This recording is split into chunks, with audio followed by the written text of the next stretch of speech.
हम लोग पूरे मजबूती के साथ आप सब लोगों के साथ खड़े हैं। हम लोगों का प्रयास है कि ये बिल पास ना हो।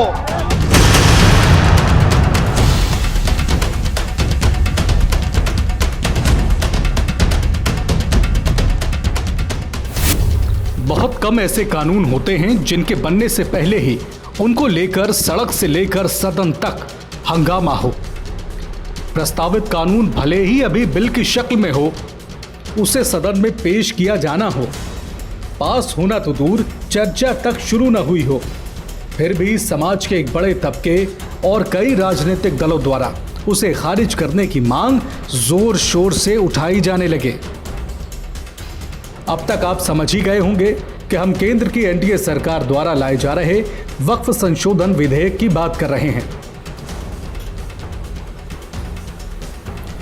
केंद्र सरकार सदन में बिल को पेश करने की तैयारी लगभग पूरी कर चुकी है।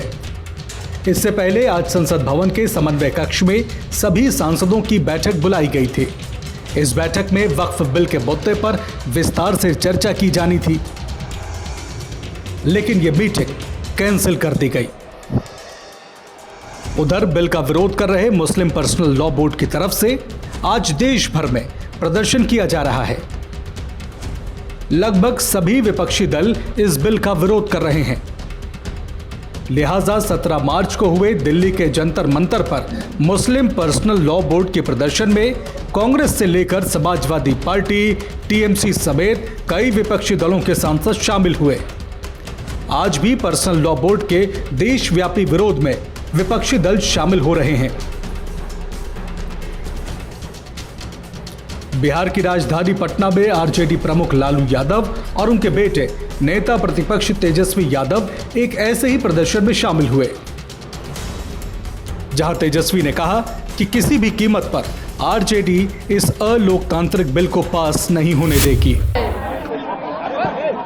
बिल के खिलाफ सभी आवाम को, बुजुर्गों को, नौजवानों को आज के इस धरना प्रदर्शन पर आप सब लोगों को हम धन्यवाद देना चाहते हैं कि आप सब लोग एकजुट हो करके अलोकतांत्रिक, संवैधानिक, गैर संवैधानिक जो बिल लाया गया है इसके विरोध में आप सब लोगों का महाजुटान हुआ है। हम आप सबको बोल दें कि हमारी पार्टी राष्ट्रीय जनता दल, हम लोगों के नेता लालू प्रसाद यादव जी आज यहां बीमार अवस्था में भी आप लोगों का साथ देने यहां हम सब लोग आपके हाथों को मजबूत करने के लिए यहां पहुंचे हैं। और हम लोग किसी भी कीमत पर, चाहे सत्ता रहे या जाए, इसकी हम लोगों को परवाह नहीं है। लेकिन ये गैर संवैधानिक बिल, अलोकतांत्रिक बिल का हम लोग पुरजोर सदन में भी विरोध किया था, संसद में भी विरोध किया था और विधानसभा में भी, दोनों सदनों में, चाहे विधानसभा हो या विधान परिषद हो, आज वक्फ के बिल के खिलाफ हम लोगों ने कार्य स्थगन प्रस्ताव ला करके इस पे चर्चा कराने की मांग सरकार से की, लेकिन हाउस को जो है एडजॉर्न करना पड़ा। हम लोग ये बताना चाहते हैं, आप लोगों के इस लड़ाई में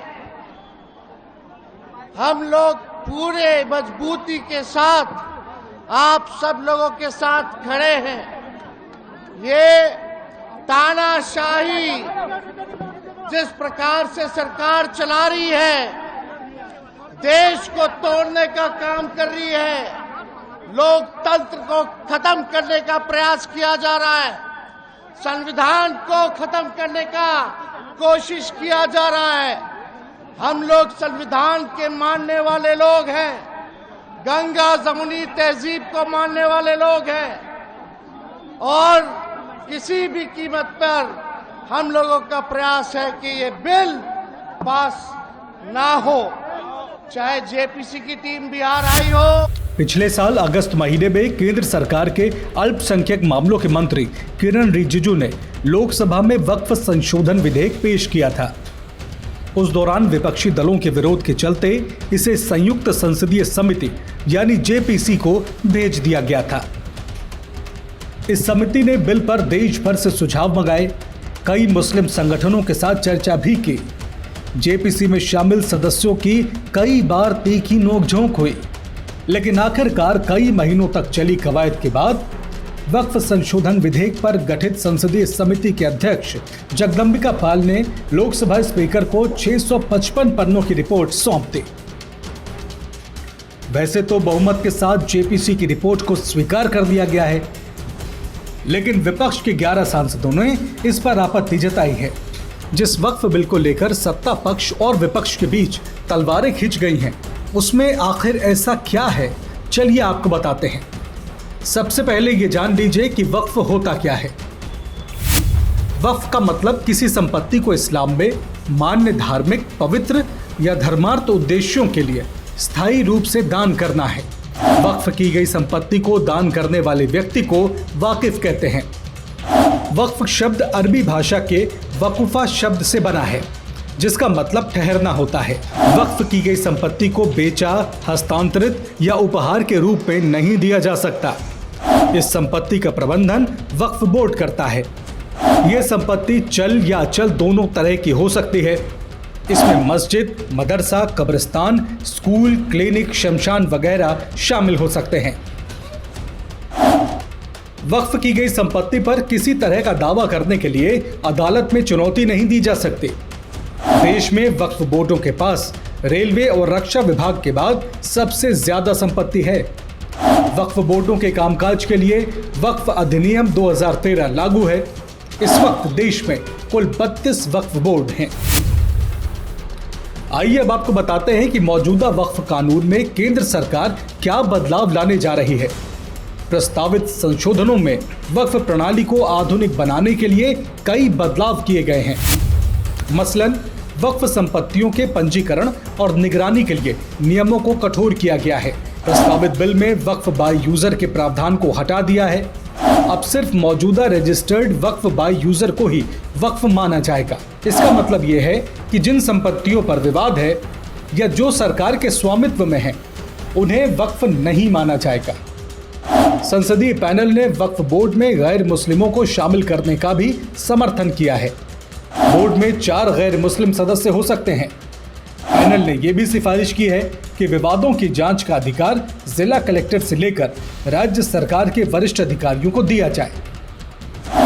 ये विधेयक वक्फ संपत्तियों के प्रबंधन को बेहतर बनाने और उनमें पारदर्शिता लाने के लिए लाया जा रहा है।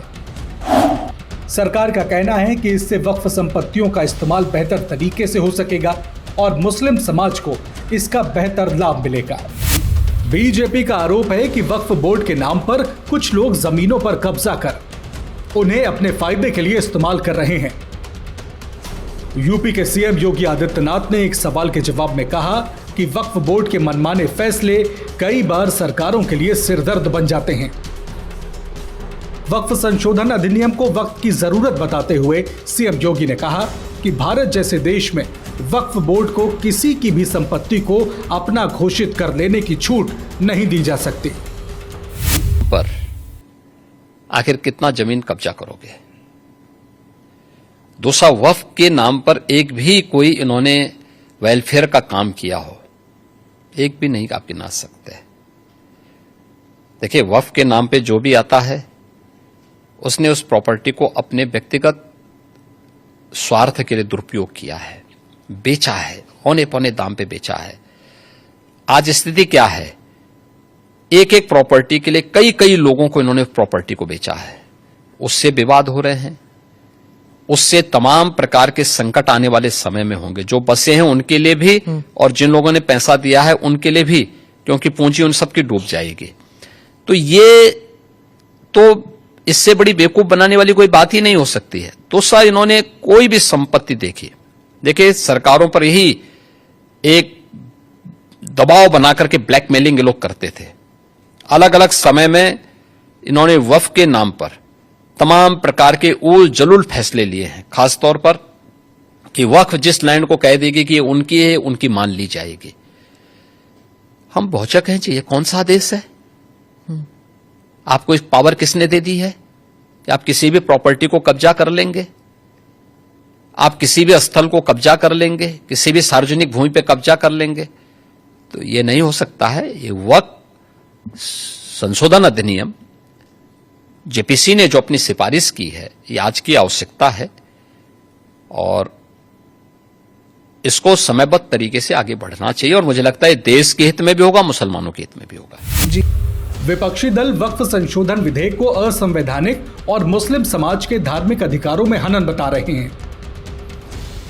उनका कहना है कि केंद्र सरकार बिना मुसलमानों को विश्वास में लिए उनकी मर्जी के विरुद्ध ये कानून पास करना चाहती है। जवाब में बीजेपी का कहना है कि वक्फ का बहाना बनाकर देश में मुसलमानों को भड़काने और दंगा कराने की कोशिशें की जा रही हैं। इससे पहले नागरिकता कानून के जरिए भी मुसलमानों को डराने की कोशिश की गई थी। एक बार फिर मुस्लिम पर्सनल लॉ बोर्ड और विपक्ष ऐसे प्रयास कर रहा है। वक्फ संशोधन विधेयक को लेकर भले ही विपक्ष और कुछ मुस्लिम संगठन भारी विरोध कर रहे हों, लेकिन संसद में सरकार के लिए इसे पास करना मुश्किल नहीं होगा।